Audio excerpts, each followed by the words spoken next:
Good morning student. अपने ES के प्रश्नोत्तरी सीरीज का ये वीडियो अपने जैसे फर्स्ट चैप्टर के अंदर 3 प्रश्नोत्तरी की थी, 3 वीडियो किए थे। सेकंड चैप्टर के अंदर 4 वीडियो किए थे। ये थर्ड चैप्टर के अंदर का ये दूसरा वीडियो है। फर्स्ट वीडियो में अपने 15 क्वेश्चन किए थे।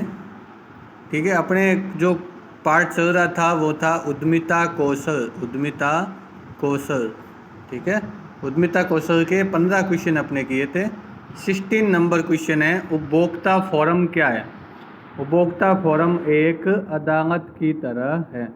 अदालत क्या करती है, आपके द्वारा कोई भी दायर याचिका के हिसाब से फैसला लेती है, या आपके द्वारा कोई भी प्रॉब्लम हो तो यदि आपके जो विज्ञापित गुण हैं, कोई उत्पादक जो है वो अपने विज्ञापित गुण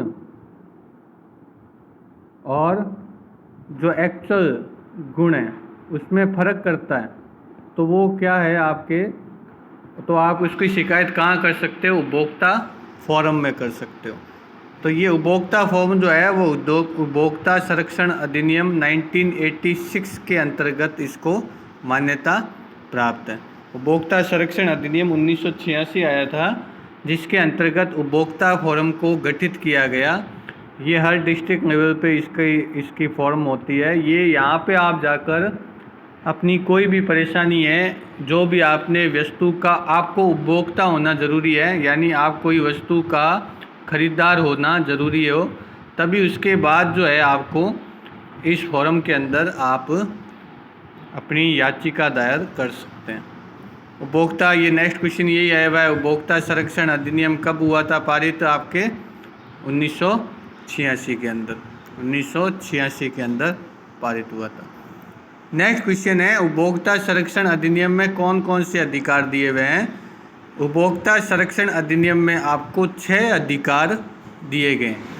एक पहला अधिकार शिक्षा का अधिकार, सुने जाने का अधिकार, सूचित होने का अधिकार, चयन करने का अधिकार, सुरक्षा का अधिकार और हर्जाना प्राप्त करने का अधिकार।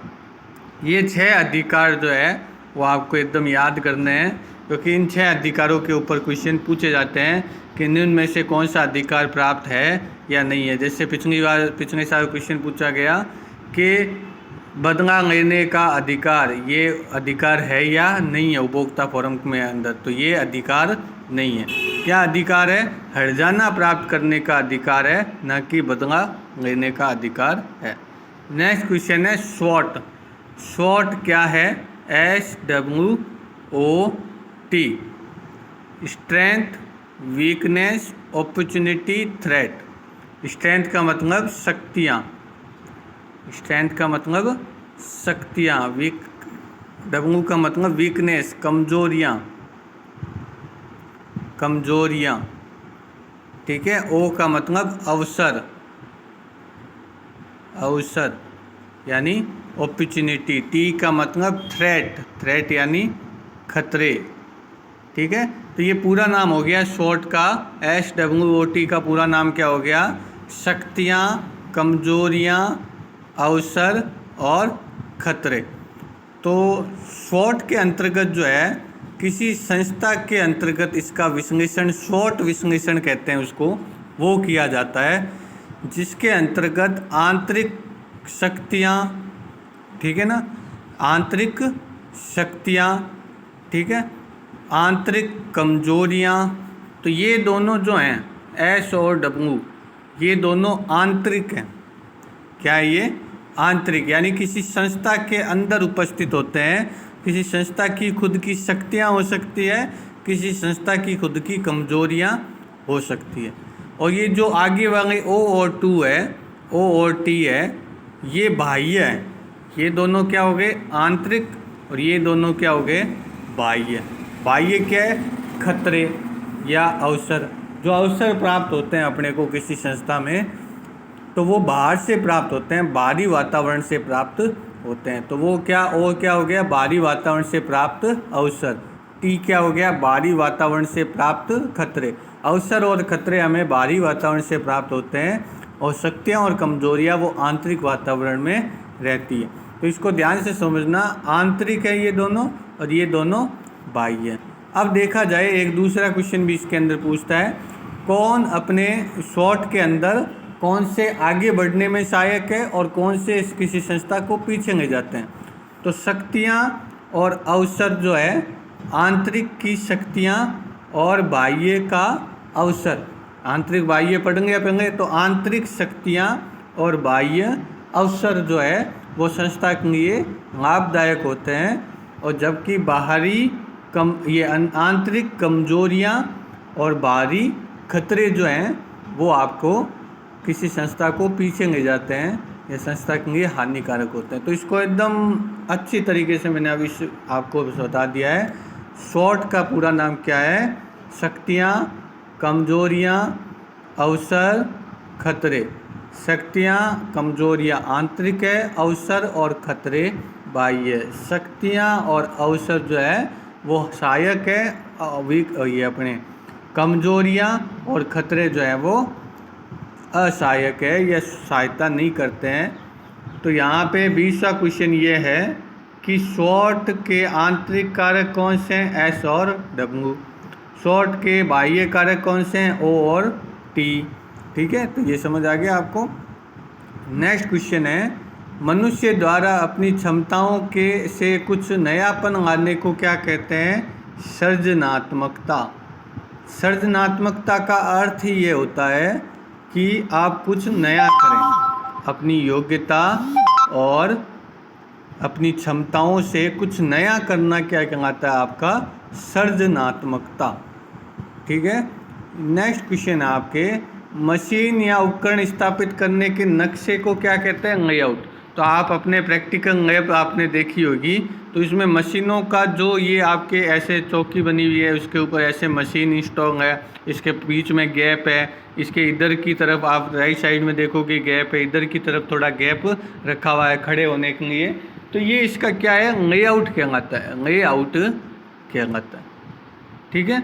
नेक्स्ट क्वेश्चन है, अधिकतम लाभ प्राप्ति के लिए उद्यमी को क्या करना चाहिए? ये देखो बहुत ही अच्छा क्वेश्चन है। इसको क्वेश्चन को कई बार घुमा फिरा के पूछा जाता है कि आपको अधिकतम फायदा करना है तो आपको क्या करना है? सबसे पहले है उत्पादकता बढ़ानी चाहिए। उत्पादकता बढ़ानी चाहिए। तो उत्पादकता क्या होती है पहले तो ये समझना पड़ेगा। उत्पादकता जो है वो एक तो होती है, जैसे एक व्यक्ति जो है 10 वस्तु बनाता है एक दिन में, 2 व्यक्ति जो है 25 वस्तु बनाते हैं। तो एक व्यक्ति जब बना रहा है वो कितनी वस्तु बना रहा है? 10। इसकी उत्पादकता क्या है? 10। 2 व्यक्ति 25 बना रहे हैं तो इनकी उत्पादकता क्या हो गई? 12.5।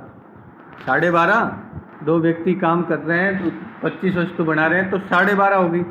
तो ये होती है इसकी उत्पादकता। उत्पादकता जैसे जैसे बढ़ती है वैसे वैसे व्यक्ति को फ़ायदा होता है। अब उत्पादकता को मापने के भी अपने एक अगला चैप्टर ही आएगा उत्पादकता, उसमें एक डिटेल से पढ़ेंगे उत्पादकता को कैसे मापा जाता है। लेकिन आप ये समझ लो अभी उत्पादकता का अर्थ कि ऊपर बढ़ना, माल या सामान जो भी वस्तु बनाई जा रही है तो वो ऊपर जब बढ़ती है, यानी जब अधिक उत्पादन किया जाता है तो हमेशा वस्तु की कीमत कम होती है। ये आप हमेशा ध्यान रखेंगे अपने लाइफ के अंदर। उत्पादकता अधिक होने से वस्तु की कीमत में कमी आती है। वस्तु की कीमत में कमी आने से उस वस्तु को जो बाज़ार में उसकी बिक्री जो है वो बढ़ती है। बिक्री जो है वो बढ़ती, इनडायरेक्ट है कि उत्पादकता बढ़ेगी तो वस्तु की कीमत घटेगी, कीमत घटेगी तो बिक्री बढ़ेगी, बिक्री बढ़ेगी तो लाभ प्राप्त होगा। ठीक है। तो इनडायरेक्टली उत्पादकता बढ़ने से क्या होता है? लाभ प्राप्त होता है, सीधा डायरेक्ट नहीं होता। देखो उत्पादकता बढ़ी, उत्पादकता यानी सामान अधिक बनाया तो क्या हुआ? वस्तु की कीमत में कमी आई। कीमत में कमी उस वस्तु की बिक्री में वृद्धि करती है, बिक्री में वृद्धि आपके लाभ प्राप्त को आसान बनाती है। तो उत्पादकता बढ़ना इनडायरेक्ट रूप से आपको लाभ प्राप्ति में सहायक होता है। ठीक है, 24वां क्वेश्चन कर दिया आपने। नेक्स्ट क्वेश्चन है, लेखांकन को कितने भागों में यानी अकाउंट्स को 2 भागों में बांटा जाता है।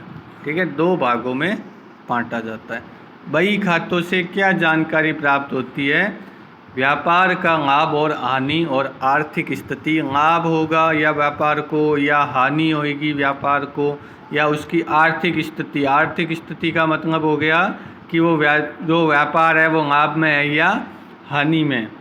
तो कोई भी संस्था होती है या बड़ा संस्थान होता है तो उसमें क्या है, अकाउंट्स के अंदर खाते बनाए जाते हैं। लाभ खाता, हानि खाता, या क्रेडिट खाता, डेबिट खाता, इस तरीके से खाते बनाए जाते हैं। और उन खातों को लेडर कहते हैं। लेडर के अंदर ये काम किया जाता है। ठीक है, लेडर, ये आप वर्ड ध्यान रखोगे, लेडर के अंदर ये कार्य किया जाता है।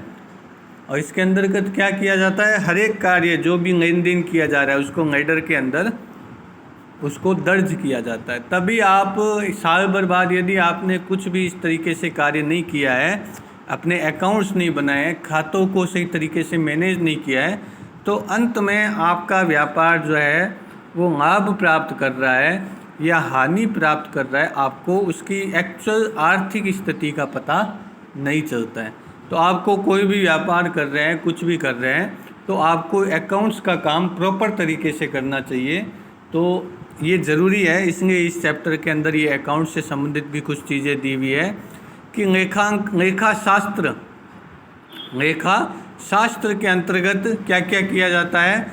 लेखा शास्त्र के अंदर व्यापार खाता, लाभ हानि खाता, चिट्ठा बनाना। चिट्ठा यानी होती है बैलेंस शीट। बैलेंस शीट के अंदर सभी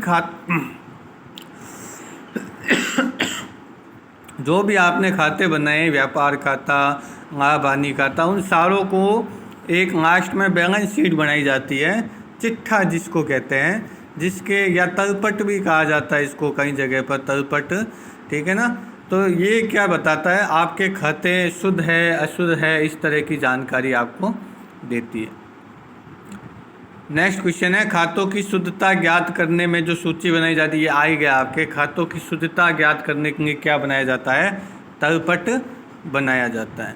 ऐसा विवरण पत्र जो निर्धारित तिथि पर किसी व्यवसाय की वित्तीय स्थिति प्रकट करता है उसे क्या कहते हैं, चिट्ठा। किसी समय विशेष, यानी समय विशेष क्या होता है, आपका ईयरली होता है मेन तरीके से, मार्च से लेकर नेक्स्ट अप्रैल तक। जैसे अभी चल रहा है मार्च 2021 से आपका अप्रैल 2022 तक जो है ये आपका क्या कहलाएगा, एक ईयर, फाइनेंशियल ईयर कहा जाता है। उसमें आपकी वित्तीय स्थिति को बताने के लिए किसी संस्था की चिट्ठा का उपयोग किया जाता है। वस्तु को बेचते समय जो बिल बनाया जाता है उसे क्या कहते हैं, चालान। ठीक है। नेक्स्ट क्वेश्चन है, भूमंडलीकरण के अंतर्गत विभिन्न देशों के मध्य क्या होता है। तो भूमंडलीकरण को क्या कहते हैं, भूमंडलीकरण का अर्थ है वैश्वीकरण या ग्लोबलाइजेशन।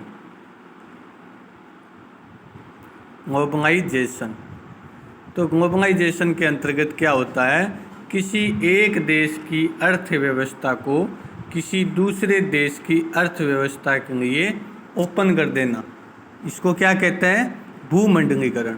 भूमंडलीकरण जो है वो 1991 से ये कॉन्सेप्ट आया, इंडिया में भी अपनाया गया।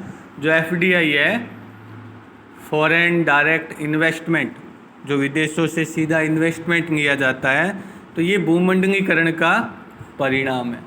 भूमंडलीकरण के अंतर्गत किसी देश के अंदर कोई भी दूसरा देश अपना सामान बेच सकता है, ला सकता है। तो ये एक उदारवादी नीति है। तो इसके अंतर्गत क्या है, सिर्फ सामान ही नहीं बेचा जाता कि आप यहाँ से सामान बनाएं और दूसरे देश में बेच दिए। आप पूंजी, श्रम, वस्तु, सेवाओं, उन सभी का आदान प्रदान कर सकते हैं। भूमंडलीकरण का उद्देश्य क्या था, समाजवाद का अंत करना। अब समाजवाद क्या है, पहले आपको ये समझना पड़ेगा कि भूमंडलीकरण का उद्देश्य है, अभी जो पढ़ा था, एक देश की अर्थव्यवस्था को दूसरे देश में खोल देना, भूमंडलीकरण है। इसका है समाजवाद का अंत। अब समाजवाद का अंत है तो समाजवाद पहले समझना पड़ेगा। समाजवाद क्या है? किसी देश की अर्थव्यवस्था में कुछ चीज़ें या कुछ सेवाएं होती है जिन पे सरकारी नियंत्रण होता है। तो ऐसी अर्थव्यवस्था जिसमें सरकारी नियंत्रण होता है वो समाजवादी अर्थव्यवस्था कहलाती है। पूंजीवादी अर्थव्यवस्था के अंदर क्या होता है कि जो भी चीज़ें या सेवाएं या वस्तुएं हैं उन पर पूंजीपतियों का नियंत्रण होता है, प्राइवेट व्यक्तियों का नियंत्रण होता है। तो इसे क्या कहते हैं? पूंजीवादी अर्थव्यवस्था। तो समाजवादी समझ गए, सरकारी जो हस्तक्षेप या सरकारी नियंत्रण होता है उसे समाजवादी जैसे, और जो पूंजीवादी अर्थव्यवस्था उसमें पूंजीपतियों का नियंत्रण रहता है। अब इन दोनों की बीच की एक अर्थव्यवस्था है जिसे कहते हैं मिश्रित अर्थव्यवस्था। मिश्रित के अंदर कुछ चीज़ें जो है वो सरकार के और कुछ चीज़ें जो है वो पूंजीवादी की। तो जो भी समाजवादी अर्थव्यवस्था थी वो आज के समय में ख़त्म हो गई है। ज़्यादातर अर्थव्यवस्था कौन सी है आपकी? पूंजीपति अर्थव्यवस्था है। जैसे पूंजीपति अर्थव्यवस्था का सबसे अच्छा उदाहरण है अमेरिका। अमेरिका जो है वो पूंजीपति अर्थव्यवस्था है। और जो समाजवादी अर्थव्यवस्था का उदाहरण था सबसे अच्छा वो रूस था। ठीक है, तो भारत कौन सी अर्थव्यवस्था है? इन दोनों का मिश्रण, मिश्रित अर्थव्यवस्था। और मिश्रित अर्थव्यवस्था से वो किसकी तरफ बढ़ रही है? आपकी पूंजीवादी अर्थव्यवस्था के अंदर बढ़ रही है। तीनों अर्थव्यवस्था जो है इनके अपने अपने फ़ायदे और अपने अपने नुकसान है। ऐसे नहीं कह सकते ये अर्थव्यवस्था एकदम ख़राब है, ये अर्थव्यवस्था का जो सिस्टम है वो अच्छा है।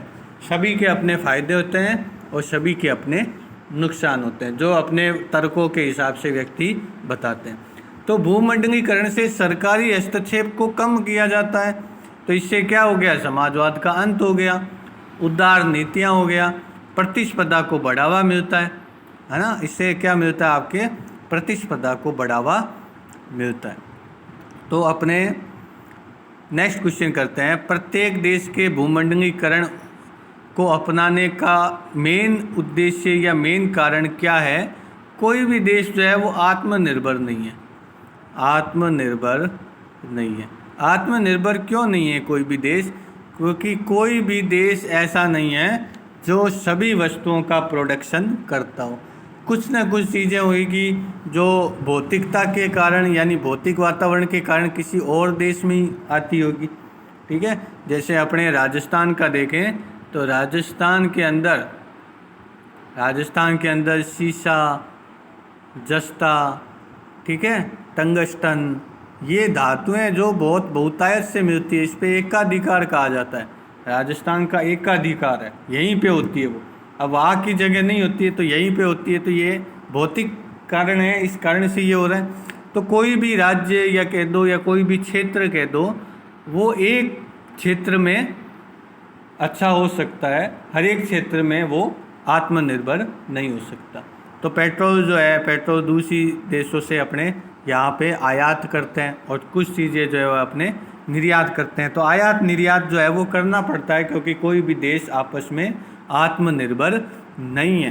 तो आत्मनिर्भर न होने के कारण हम भूमंडलीकरण को बढ़ावा देते हैं या भूमंडलीकरण करते हैं।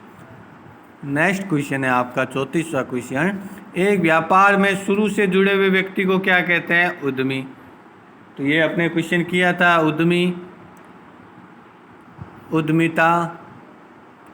ठीक है, क्या फ़र्क है? ठीक है ना, ये अपने इसके फर्स्ट जो आपका वीडियो लेक्चर था प्रश्नोत्तरी, उसमें इसको पूरी तरीके से सही तरीके से समझाया हुआ है। नेक्स्ट क्वेश्चन है, उद्यमी की मुख्य विशेषता क्या है? देखो, उद्यमी की विशेषताएं तो कई होनी चाहिए। साहसी होना चाहिए, असेडुअस होना चाहिए, है ना। असेडुअस को कहते हैं साहसी होना चाहिए, निर्णय लेने की क्षमता होनी चाहिए, शांत वातावरण, शांतचित्त होना चाहिए, कई विशेषताएं होनी चाहिए। एक उद्यमी में कई विशेषताएं होनी चाहिए। सबसे महत्वपूर्ण पूछी जाए तो समस्या को सुलझाने की उसके अंदर क्या होनी चाहिए? क्षमता होनी चाहिए। समस्या को सुलझाने की उसके अंदर क्षमता होनी चाहिए। तो ये अपने अब चैप्टर के 35 क्वेश्चन तक किए हैं। ये अपने इस वीडियो का यहीं पे समाप्त करते हैं। इस चैप्टर का ये वीडियो नंबर 2 है। 3 वीडियो के अंदर अपने इस चैप्टर को समाप्त कर देंगे। तो इस वीडियो में जो भी क्वेश्चन लिखे हुए हैं वो आप पूरे लिखेंगे। 2 दिन मैंने बीच में इसके प्रश्नोत्तरी के वीडियो नहीं डाले थे आपके। कुछ स्टूडेंट ने अपने इसकी ड्राइंग की मांग की थी, तो ड्राइंग के 2 वीडियो डाले थे। अपने धीरे धीरे सभी करते रहेंगे। जैसा कि आपको पता है कि 17 तारीख तक तो आपकी कोचिंग संस्थाएं वगैरह, ये शिक्षण संस्थाएं सभी बंद है। इसके बाद क्या होता है आगे कह नहीं सकते। अभी ऐसी स्थिति नहीं है, ऐसी स्थिति में नहीं है अपने कि कुछ बता सके कि आगे क्या होने वाला है। अनिश्चितता है, तो अनिश्चितता के अंदर अपने थोड़ा थोड़ा पढ़ते रहना चाहिए आपको। तो ये जो भी आपको वीडियो वगैरह प्रोवाइड कराए जाते हैं, इनकी सबसे अच्छी विशेषताएं होती है कि आप इन्हें कभी भी देख सकते हैं, कभी भी इनको 2 बार देख सकते हैं, कुछ समझ में नहीं आए तो ये अच्छा है आपका माध्यम। आपको इसको कंटिन्यू करना है 17 तारीख तक। आगे क्या होता है उसके आधार पर अपने आगे निर्णय करेंगे। तो 17 तारीख तक आपकी कंटिन्यूस इसके अंदर आपकी क्लास दी जा रही है, उनको आप अटेंड करो। ज़्यादा क्लासें नहीं दी जाती, आपको पता है 2 या 1, ज़्यादा से ज़्यादा 2 क्लासें दी जाती है, कम से कम 1 क्लास आपको दी जाती है। तो 2-3 घंटे पढ़ना आवश्यक है, ऐसे नहीं आप पूरा ही छोड़ दें। तो ये वीडियो यहीं पे समाप्त करते हैं। धन्यवाद।